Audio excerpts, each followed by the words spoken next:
The whole world's talking about the coronavirus.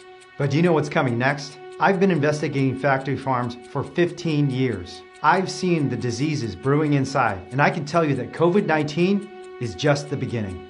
The coronavirus spread to human beings from a wild animal meat market in China. But viruses also spread to humans from pigs, cows, and chickens here in factory farms in the United States. The overcrowded, unsanitary conditions are the perfect breeding grounds for infections. I've seen piglets with black and brown scabs covering their faces and skin, a sign of staph, an infection that can be contagious to human beings.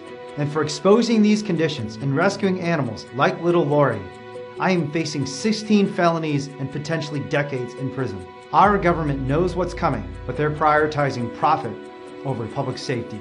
The UN issued a report last year indicating that over 10 million people annually could die by antibiotic-resistant infections by 2050. And yet 70% of antibiotics continue to be fed to animals in factory farms. And the overcrowded conditions continue to promote viruses like swine flu and avian flu. So why isn't the government addressing this threat?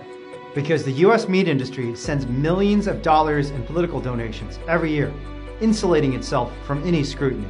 And the pharmaceutical industry was the fourth largest spender in lobbying in 2019. As a result of this legalized bribery, factory farms are not required to report the antibiotics they use. And federal inspectors are barred from making spot checks on farms that determine the prevalence of dangerous pathogens. That means there is virtually no government oversight over practices that endanger the future of human life. So I went inside Smithfield to investigate.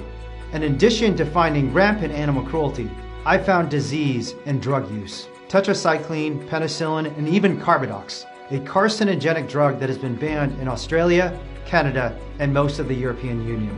But even with all these drugs, animals like Lori are still getting sick. When we found Lori, her face was covered with lesions. We rushed her to the vet, and tests found that she was suffering from 2 dangerous infections. Emergency medical care saved Lori's life. But millions like her are still sick in factory farms, and our government is turning a blind eye. So when we blame China for COVID-19, it's front page news. Well, I think China is to blame because the culture where people eat bats and snakes and dogs and things like that, these viruses are transmitted from the animal to the people, and that's why China has been the source of a lot of these viruses. When we look at the factory farms here in the United States, it's ignored, or worse, the whistleblowers face criminal charges. We have the power to stop these diseases, but only if our government addresses the root cause. Canceling the Olympics and Disneyland won't stop the next outbreak.